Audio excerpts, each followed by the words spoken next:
said that Druidry is an experiential spirituality. Yes. That you need to get out there and you need to do it. And it's not just talking about it, it's not just the theory, although, as we've seen, there is a strong theoretical and intellectual component to Druidry, otherwise the ancients wouldn't have produced this remarkable circle. The permanent marker. As they did.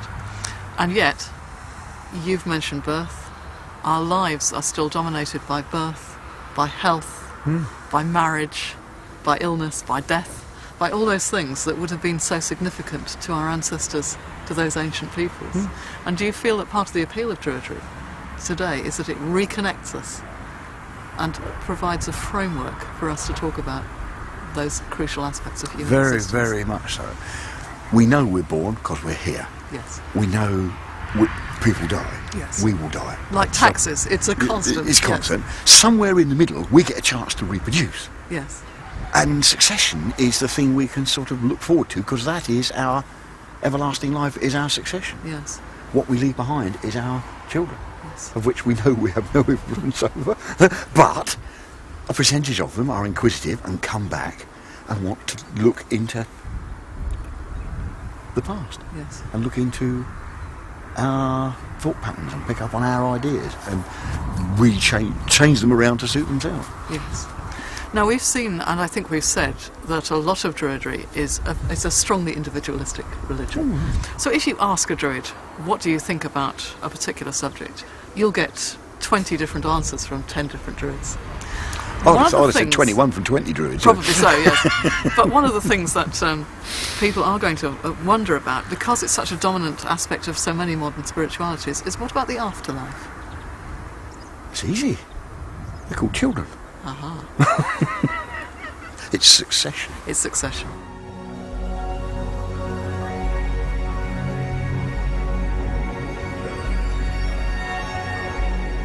One of the traditional things that Druids are supposed to know something about are the elements.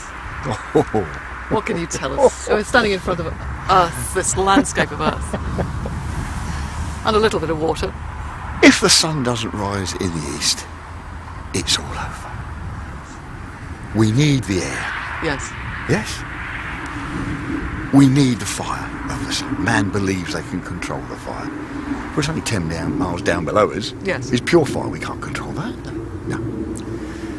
The water from the west, all part of the soup that the earth needs on this thin crust that we live on to create and sustain life. We also need the moon.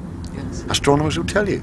They're searching out in space for other planets that are circulating around suns roughly the same distance, that have a moon roughly the same size as ours. All those things are necessary to create life. Yes. We honour the moon here in our rituals because we know it affects the weather and the tides. Yes. That's why ancient man was trying to study it and trying to map it out here Yes. on the ground in stone for perpetuity. Yes. I think 4,500 years is reasonable perpetuity. You know. It's certainly a long experiment. Yes. And the moon affects the female, obviously. Yes, well, we It's are a tied very into high the tides percentage of of the moon. water, that's right, Yes. that's right. And the estrogen that I can say control, it's not the right word, that is endemic in the female, is susceptible to the waxings and wanings of the moon. And this is where all the witchcraft and Yes. that all comes from. Is trying to understand, the female trying to understand herself. Yes. You know, and you think if these terrible chemicals, they're not terrible chemicals, they help us create life. But our brain dishes them out. Yes. It dishes out testosterone to the male and estrogen to the female, and dopamine and serotonin and others. And they're terrible drugs if you actually put it in a needle and Yes. stuck it in your arm. Whoa! Yes. They're certainly powerful. Yes. Extremely strong, you know. So our brain does an extremely good job. It's a really good alchemist, our brain. Yes, the crucible Yes. in which all life comes and Yes. from which all thought comes. Yes. Which brings us back to the Arwen of inspiration.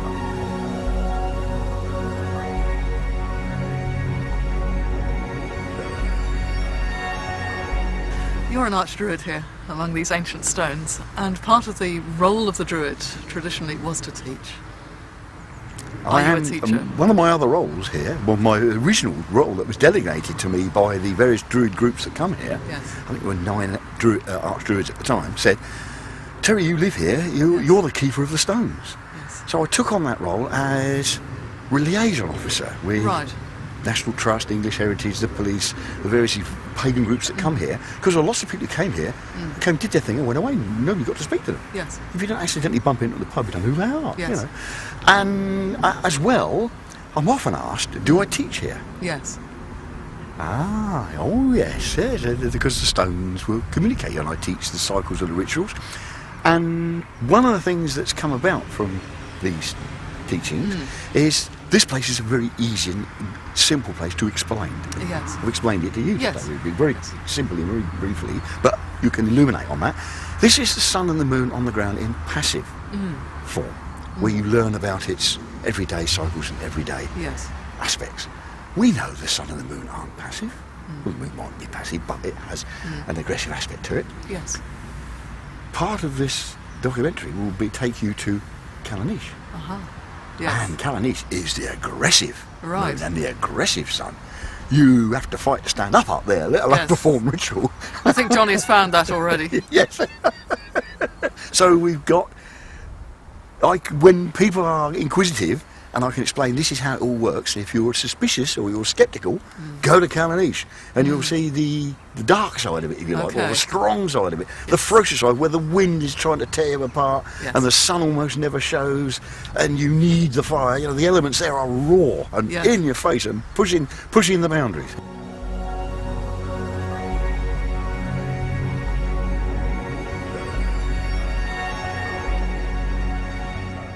One of the things that I think appeals to so many people about modern Druidry today is the relative lack of dogma. Would you agree with that? Oh, makes a change for us to thoroughly agree on something, that's right. Yeah.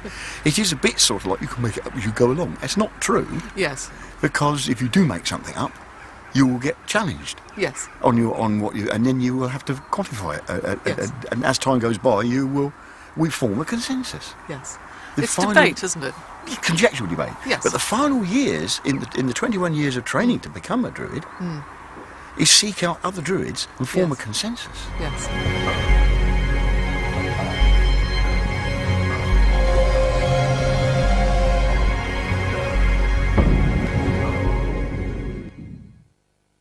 I'm standing in front of an old apple tree, one of many that make up this ancient orchard.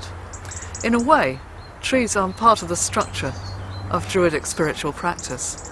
The groups that we belong to are organised into groves, people standing together as a clan or tribe, just as trees stand together in a grove.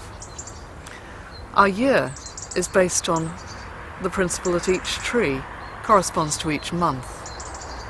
This, for example, is an apple. And in the Druidic system of the Ogham, the old Irish tree alphabet, it's called Quert and stands for magical practice, spirituality and the feminine principle. It's entwined about with ivy, known in ancient Irish as gort, that which clings, that which is a labyrinth. So to us, every tree has a meaning based on the ancient Celtic lore of the tree alphabet. We also work within some magical sacred spaces left to us by our ancestors. Places like Stonehenge, Avebury in Wiltshire, Calanish in Scotland, and the Merry Maidens down in Cornwall. Many Druids also honour various gods and goddesses. We know a little about some of the ancient Celtic deities from Roman writings, and also from later legends of the Celtic lands themselves. Like the Greek gods, the Celtic deities have particular qualities. The Irish goddess the Morrigan is devoted to war and battle, and is accompanied by her ravens. The Irish god, the Dagda, carries a club, which can kill at one end and restore to life at the other. He also has a magical harp, which can conjure up the seasons and change them, and two magical pigs, one always roasting and the other always growing. His cauldron supplies an unending supply of food to his warriors. Like many of the Celtic heroes, many of these magical attributes are deliberately larger than life, like those of the modern superheroes. And then there are the gods of the sea and of the earth, goddesses of love and of the underworld, and deities of things that were important to the Celts, such as horses. The goddess Rhiannon is a horse goddess, for example. So do you need any particular equipment to become a druid? It isn't strictly necessary to use any particular tools within modern Druidry, but most Druids will have a number of ritual implements that they like to use. Here, for example, we see a number of staffs, which the modern Druid might take out into the countryside. They're a useful walking stick, and also something to draw the attention.